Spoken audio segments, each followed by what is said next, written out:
Wait, on three. Right, 1, 2, 3. I think mine got longer. Nice, I stole some of your beer. Whoa! What is that? Woo! Booty hole.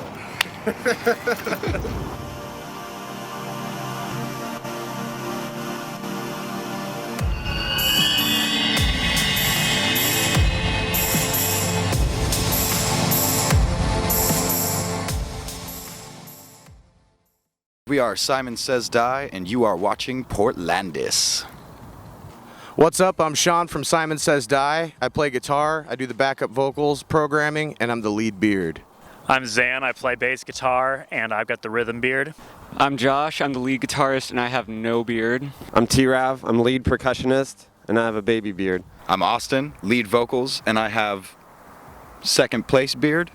Third place beard? I don't know what it is in the beard level.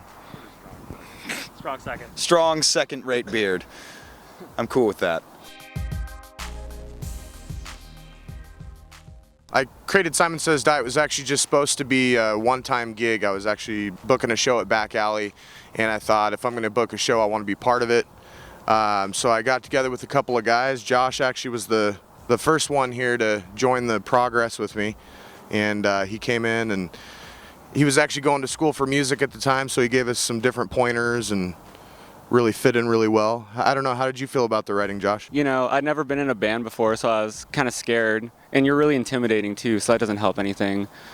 But it was pretty good. It was just jamming in like a 10 by 10 room for like 6 months. It was pretty good. It was good progress. We just hit it hard, and that's kind of how we've been going since. Yeah, I didn't even get to start writing for this band until like 6 or 8 months after I had already joined. And so pretty much I was just a performer at that point in time, had no artistic freedom.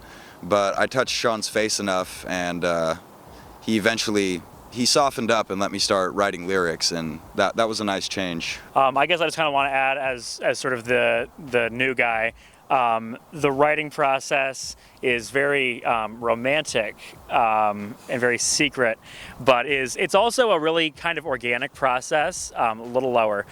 Thank you. No GMOs. It's a much more organic process than in a lot of bands that I've been in. There's a lot more collaboration. Sort of someone will come to the table with an idea to the degree that we've all started writing together, as a cohesive unit. Someone will come to the table with an idea, and then, we'll write it out or we'll throw it to somebody else. And it just, by the time it actually comes into the practice space, it's pretty much a complete song. And then we tweak it from there. Well, I was pretty much in the same boat for a while as Austin.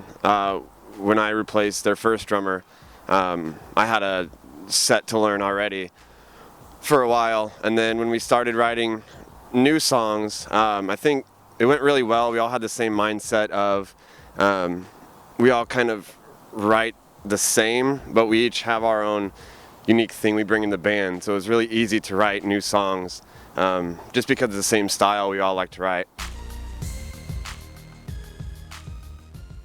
The first show definitely inspired me. It started me and got us to where we are now. But we had a lot of creative things that we needed to work on at that time. Yeah, so I did the second show, and it was me and Sean and our original vocalist and our original drummer, and that was like my first live show ever. Ryan Pruitt, we love you. Yeah, we love you, Ryan. And so I just like sat there like a statue the whole time.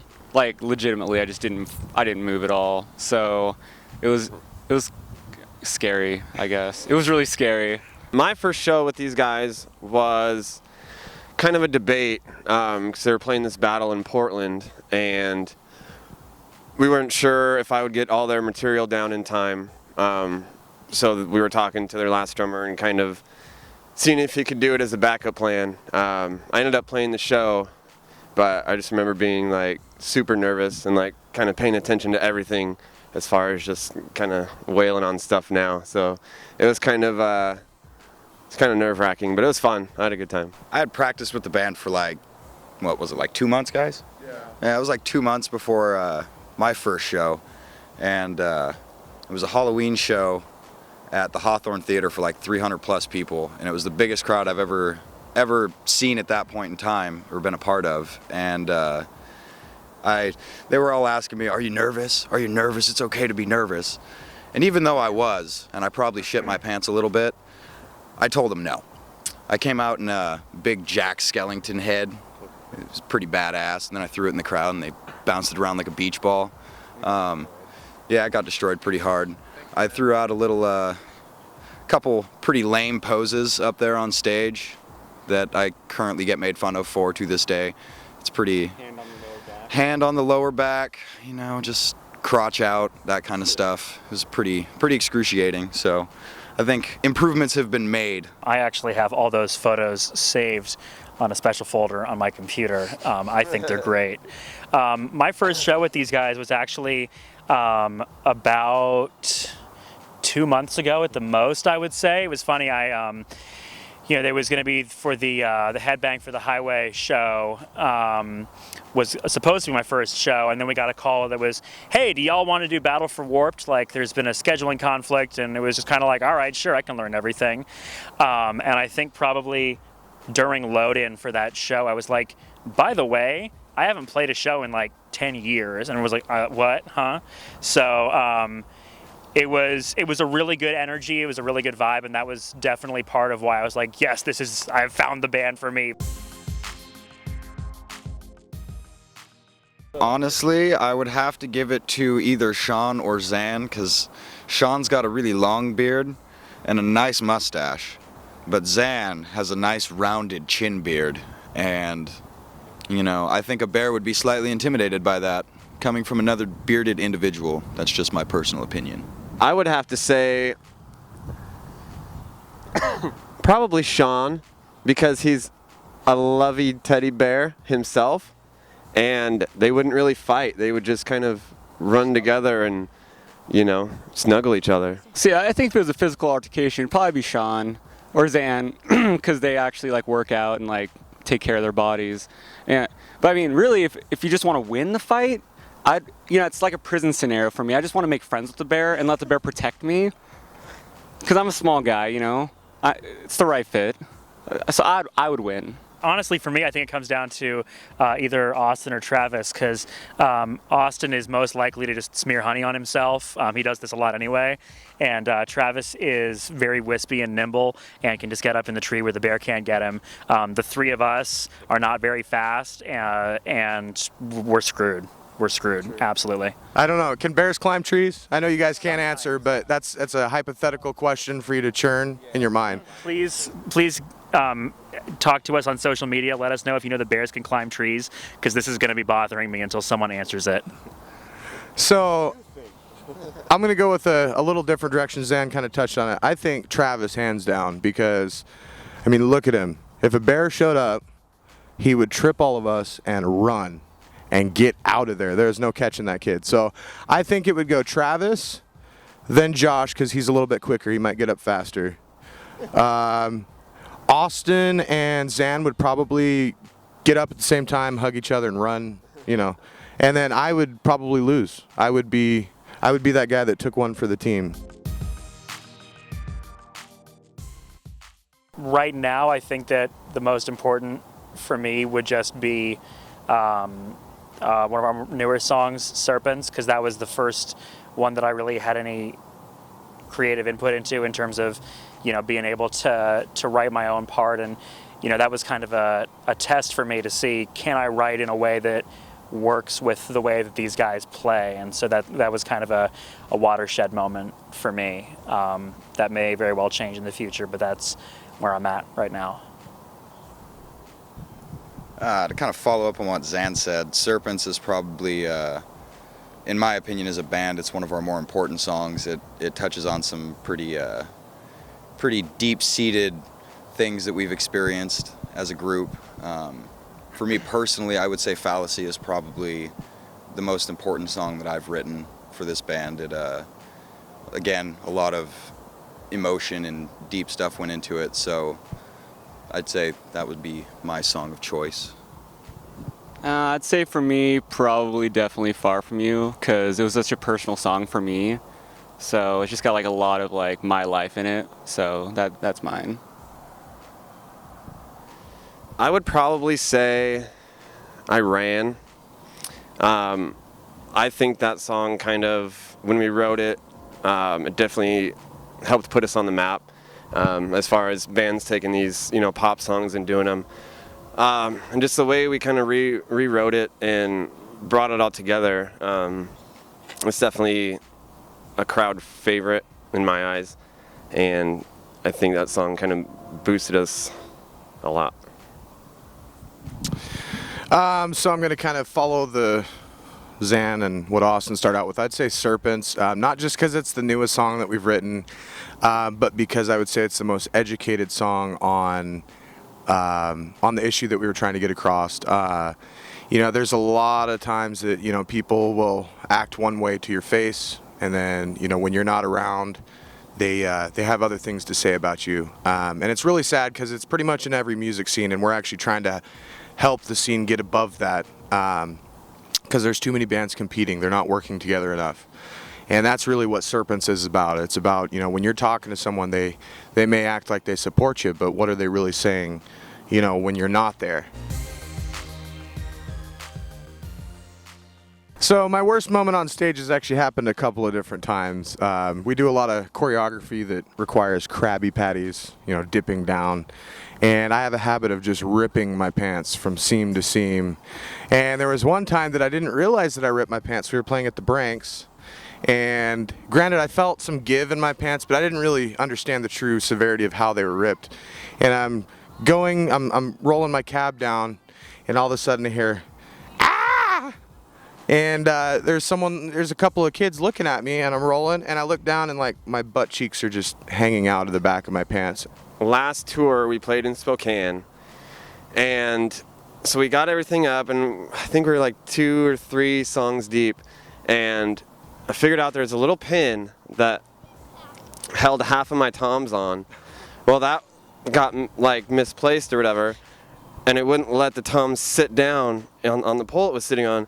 So half of the set, like 2 toms, the cymbal, everything just crashed onto the stage, and I had to figure out how to play the rest of the set. My absolute worst moment is our first tour. We were in Seattle at El Corazon. Yeah, and I was like super nervous, and Austin was like feeding me drinks, and I was like, dude, I can't be drunk when I go on stage. Like, I gotta be able to perform. He's like, no, you'll be okay. And so I like drank, and then we get on stage, and I'm like running around doing my thing, and I like I'll swear to this day, the drum riser in that venue is higher than any other drum riser in the world. So I like jumped to like get up on it, and my foot caught it, and I like full like smash into Travis's drum set, and that happened twice at that show. So that's my worst moment. You broke a string at that show too? Oh, and I broke a string at that show. My absolute probably worst moment at a show was on our first tour as well. We were playing at the Regent in Longview, and they like to pour their drinks quite hefty, and I ended up realizing like probably 20 minutes before we went on stage that I was considerably drunk, and decided to down some orange chicken and rice to try to soak up the booze, which did absolutely nothing, and wore some short shorts on stage. That was interesting. Weren't you shirtless too? No, that was last tour. Oh, sorry, different show. Yeah, different show. Let my man tits fly. You can actually you can pinpoint. If you go and look at our cover of Iran music video on YouTube, Simon Says Die Official, you'll actually see the point where he's the drunkest. We're playing on stage, and he actually just shoves me right out of the way and just gets right in front. His lead up there, and I'm like, fuck that. I want to be on the front of the stage. So he's up there and just, get out of here, you big lummox. Fortunately, I don't have any stories that are this memorable. I don't have any wood to knock on, but we're about to go on tour, so I'm sure I'll have more stories. Right now, it's got to be my the first show that we played, or that I played with these guys at the Hawthorne, and I didn't realize how hot the Hawthorne gets, and I did not stay properly hydrated. So people joke around with me about how I keep a big gallon of water on stage, but I play with my fingers rather than a pick most of the time. And probably 2 songs in, my arms were just cramping up, and I was just like, oh shit, I can't finish the set. And like I had this awful headache, and I probably don't remember the second half of that set like at all, just because it was so hot. I thought I was gonna pass out.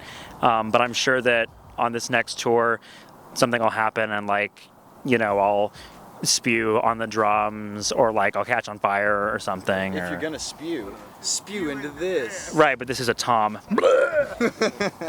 Be sure and check out our sponsors at Viking Oils. You can find them on Facebook, and it's what we use for our lovely mains, Zan as well. You can also get a discount, 15% off. They've just upped it to 15% off with your promo code SSD13, all one word. So go check them out, buy some cool stuff for your man shrubs.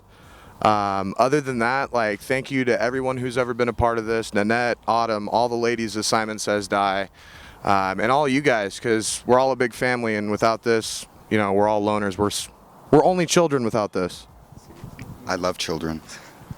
And then also we're going into the studio next month to start recording our new EP, which I could tell you the name, but I'm not going to, so sorry.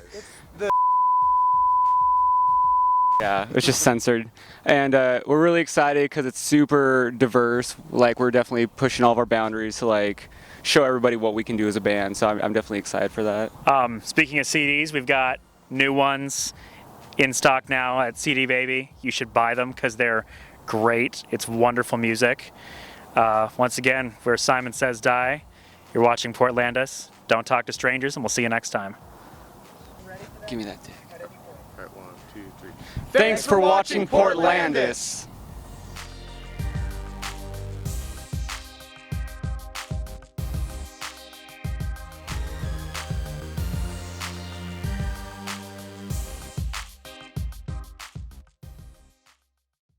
I'll take the beast. In a metal band? Oh, no, a bee! I know. Am I afraid of bees? No, I'm not afraid of bees. He'll die, I just don't like him. Yeah, it's all right. Y'all are a bunch of nerds. Just sitting on a ledge. Just let him sing you. I am never taking you to a honey factory.